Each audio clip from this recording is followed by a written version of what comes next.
Welcome back to my channel. हम पढ़ रहे थे RPSC first grade first paper के लिए हिस्ट्री की बुक पढ़ रहे थे, जिसमें पवन बावरिया जी की बुक में के इंडियन हिस्ट्री की हमने करीब करीब के सारे टॉपिक कर लिए हैं। अभी लास्ट टॉपिक बचा है सामाजिक एवं धार्मिक पुनर्जागरण, जिसमें राजा राम मोहन राय, दयानंद सरस्वती एवं विवेकानंद ये टॉपिक पढ़ने वाले हैं। इसके 2 या मुश्किल से 3 पार्ट बनेंगे। तो और फिर शुरू करेंगे हम राजस्थान की हिस्ट्री। राजस्थान की हिस्ट्री में भी मैंने कई टॉपिक करवा दिए, जैसे राजस्थान की सभ्यताएं हैं, संत एवं संप्रदाय हैं, लोक देवियाँ हैं, कई टॉपिक इसमें भी करवा दिए हैं। और जो बच रहे हैं वो हम करेंगे। अब पढ़ते हैं सामाजिक एवं धार्मिक पुनर्जागरण,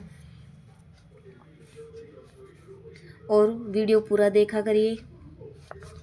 19वीं शताब्दी के धार्मिक एवं सामाजिक सुधार आंदोलन का भारत के इतिहास में विशेष स्थान है। इस आंदोलन ने भारत की तात्कालिक जड़ता को समाप्त किया और देश के जनजीवन को झकझोर दिया। इसने जहां एक ओर धार्मिक एवं सामाजिक सुधारों का आह्वान किया, वहीं दूसरी ओर इसने भारत के गौरवपूर्ण अतीत को उजागर कर भारतवासियों के मन में आत्मसम्मान, आत्मगौरव की भावना को जगाने की कोशिश की। धार्मिक उपदेशों के साथ साथ आंदोलन के नेताओं ने स्वतंत्रता और समानता का भी उपदेश दिया। भारत पर अंग्रेजों की विजय ने भारतीय समाज की कमजोरियों एवं गिरी हुई हालत को स्पष्ट कर दिया था। कुछ विचारशील और बुद्धिमान भारतीयों ने देश की दुर्दशा, पिछड़ेपन और विदेशियों की समक्ष अपनी पराजय के कारणों की खोजबीन शुरू कर की तथा देश के उद्धार के लिए प्रयत्न करने लगे। ऐसे कुछ विद्वान थे Sir William Jones, James Prinsep, Charles Wilkinson, Max Muller. यह सभी यूरोपियन थे, किंतु अपने शोधों से इन्हें भारतीयों के समक्ष उनके गौरवपूर्ण अतीत को रखा। इनके अतिरिक्त भारतीय विद्वानों जैसे राजा राम मोहन राय, विवेकानंद, दयानंद सरस्वती आदि का भी योगदान अतुल्य था। अब पढ़ते हैं राजा राम मोहन राय एवं ब्रह्म समाज। धर्म सुधार का प्रारंभ देश के पूर्वी भाग बंगाल से हुआ। ऋषि आंदोलन का नेतृत्व राजा राम मोहन राय, जिसका कार्यकाल 1772 से 1833 तक था, ने किया। इसी कारण राजा राम मोहन को भारत के नवजागरण का अग्रदूत, सुधार आंदोलनों का प्रवर्तक एवं आधुनिक भारत का पहला महान नेता माना जाता है। तो राजा राम मोहन राय को किस किस नामों से? नवजागरण का अग्रदूत, सुधार आंदोलनों का प्रवर्तक एवं आधुनिक भारत का पहला महान नेता माना जाता है। राजा राम मोहन राय का जन्म 22 मई 1772 को हुगली जिले के राधानगर नामक स्थान पर हुआ था। ब्राह्मण परिवार में हुआ था। इनके पिता का नाम रमाकांत एवं माता का नाम तारिणी देवी था। इनका जन्म कब हुआ था? 22 मई 1772 को हुगली जिले के राधानगर में होता।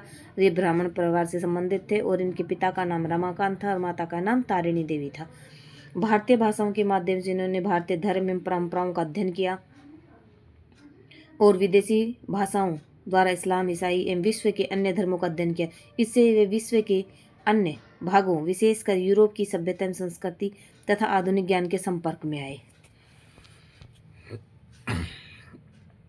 उन्होंने पश्चिम के आधुनिक ज्ञान, विचार और दृष्टिकोण का समर्थन किया और जानने के लिए अंग्रेजी शिक्षा को जबरदस्त वकालत की। 1814 में राजा राम मोहन राय कलकत्ता में रहने लगे थे, जहां अपने युवा समर्थकों के सहयोग से उन्होंने 1815 से आत्मीय सभा की स्थापना की। राजा राम मोहन राय आत्मीय सभा की स्थापना 1815 में की। इन्होंने 1803 से 1814 ईस्वी तक ईस्ट इंडिया कंपनी में जॉन डिग्बी के अधीन भी कार्य किया था और उन्होंने मूर्ति पूजा की आलोचना की और सप्रमाण यह विचार व्यक्त किया कि हिंदुओं के सभी प्राचीन मौलिक धर्म ग्रंथों ने एक ब्रह्म का उपदेश दिया है।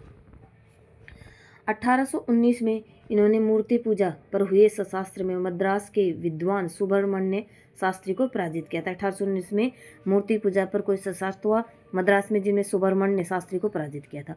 राजा राम मोहन का प्राचीन ग्रंथों में दर्शन में विश्वास था, परंतु अंतिम रूप से वे मानव विवेक और तर्क शक्ति पर निर्भर रहते थे। ईसाई धर्म के अंधविश्वासों की भी उन्होंने आलोचना की तथा ईसा मसीह के देवत्व को मानने से इनकार कर दिया। इससे उनके कई ईसाई मित्रों से बड़ी निराशा हुई और क्योंकि हिंदू धर्म के प्रति राजा राम मोहन राय के आलोचनात्मक दृष्टिकोण को देखते हुए उन लोगों ने उम्मीद की थी कि वे अंततः ईसाई धर्म को स्वीकार कर लेंगे। 1820 में उन्होंने precept of Jesus a guide to peace and happiness Prasanna Kumar Tagore के छद्म नाम से लिखी थी नामक पुस्तक प्रकाशित की, जिन्होंने न्यू टेस्टामेंट के नैतिक एवं दार्शनिक संदेश को उनकी चमत्कारी कहानियों से अलग करने की कोशिश की। तो precepts of Jesus a guide to peace and happiness 1820 में किसके द्वारा लिखी गई थी? राजा राम मोहन राय की द्वारा। और 20 अगस्त 1828 को कलकत्ता में ब्रह्म सभा के नाम से एक नए समाज की स्थापना के आगे चलकर ब्रह्म समाज के नाम से जाने लगे। पहले इसका नाम ब्रह्म सभा था और फिर बाद में ब्रह्म समाज के नाम से जाने लगा। ब्रह्म समाज के प्रथम सचिव ताराचंद चक्रवर्ती थे। ये बात याद रखने योग्य है, ब्रह्म समाज के प्रथम सचिव ताराचंद चक्रवर्ती थे। इस सभा का उद्देश्य राजा राम मोहन राय की मान्यताओं के अनुरूप हिंदू धर्म में सुधार लाना। समाज के सिद्धांतों और दृष्टिकोण के मुख्य आधार थे मानव विवेक, वेद और उपनिषद। ब्रह्म समाज ने एकेश्वरवाद का समर्थन कर कहा कि जीवात्मा अमर है और उसमें उन्नति करने की असीम क्षमता है और वह अपने कार्यों के लिए भगवान के सामने उत्तरदायी है। राय ने सप्रमाण बताया कि हिंदुओं के सभी प्राचीन धर्म ग्रंथों में एक ब्रह्म का उपदेश दिया गया है।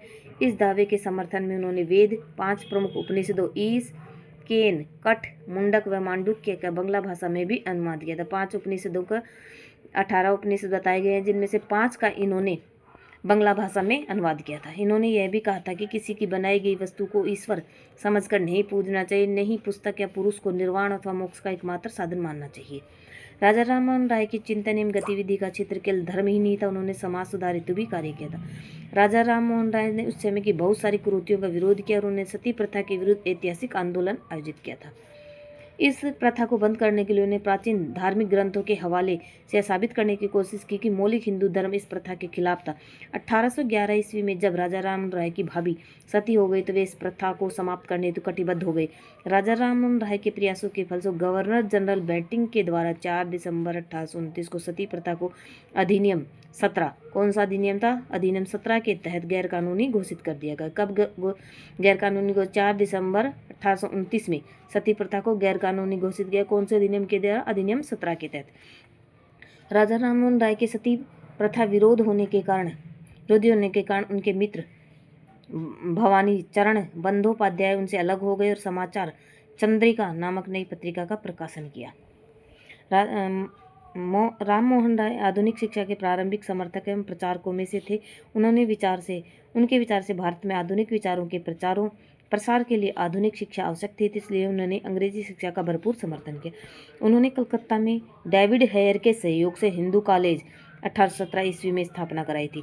हिंदू कॉलेज की स्थापना राजा राम मोहन राय ने 1817 में कराई, जो अपने आप में एक बड़ी घटना थी। उन्होंने 1823 में द्वारकानाथ टैगोर एवं विलियम एडम के साथ मिलकर कलकत्ता यूनिटेरियन सोसाइटी की स्थापना की, जिसे कि लगभग नास्तिकों का समुदाय कहा गया। नास्तिकों के समुदाय किसको कहा गया? कलकत्ता यूनिटेरियन सोसाइटी को। इसकी स्थापना 1823 में द्वारकानाथ टैगोर विलियम एडम के साथ मिलकर राजा राम मोहन राय ने करी थी। 1825 में उन्होंने वेदांत कॉलेज की स्थापना की। वेदांत कॉलेज की स्थापना 1825 में, और जिसमें भारत विद्या के अलावा सामाजिक एवं भौतिक विज्ञानों की भी पढ़ाई होती थी। बांग्ला भाषा के विकास में उनका महत्वपूर्ण योगदान रहा। उन्होंने स्वयं एक बांग्ला व्याकरण का संकलन किया। राजा राम मोहन राय भारतीय पत्रकारिता के अग्रदूत थे। उन्होंने स्वयं बंगाली पत्रिका संवाद कौमुदी का प्रकाशन किया था। संवाद कौमुदी राजा राम मोहन राय की। और राजा राम मोहन राय अंतर्राष्ट्रीय घटनाओं में गहरी दिलचस्पी ली और जगह जगह उन्होंने स्वतंत्रता, जनता और राष्ट्रीयता के आंदोलन का समर्थन तथा हर प्रकार के अन्याय, उत्पीड़न और जुल्म का विरोध किया। कहा जाता है कि 1821 में नेपल्स में क्रांति की विफलता की खबर से वे बहुत दुखी हुए और 1823 में जब स्पेनिश अमेरिका में क्रांति सफल हुई तो खुशी को उन्होंने एक सार्वजनिक भोज देकर मनाया था। राजा राम मोहन राय का दृष्टिकोण उदार, व्यापक एवं अपेक्षाकृत आधुनिक था। उनके विचार एवं व्यक्तित्व की स्पष्ट छाप उनके विचारों पर पड़ती है। ब्रह्म समाज का कोई धर्म ग्रंथ नहीं था और न ही राय ने कभी यह दावा किया कि वे हिंदू धर्म से कोई नया धर्म स्थापित कर रहे हैं। उन्होंने हिंदू धर्म को ही नवीन, आधुनिक एवं सरल बनाया। राजा राम मोहन राय ब्रिटिश शासन के समर्थक थे तथा भारत की तुरंत स्वतंत्रता न चाहकर प्रशासन में भारतीयों की हिस्सेदारी चाहते थे। राय ने न्यायालय में शासकीय भाषा के लिए फारसी के स्थान पर अंग्रेजी का समर्थन किया, जिससे लोगों में नवजागरण आ सके।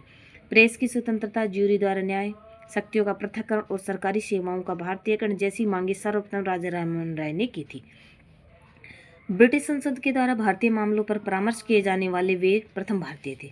और 1833 में इंग्लैंड में उनकी अकाल मृत्यु हो गई। 1833 में उनकी इंग्लैंड में अकाल मृत्यु हो गई। 1830 में मुगल बादशाह अकबर द्वितीय ने, जिसने उन्हें राजा की उपाधि भी दी थी, अपने दूत के रूप में ब्रिटिश सम्राट विलियम चतुर्थ के दरबार में भेजा था।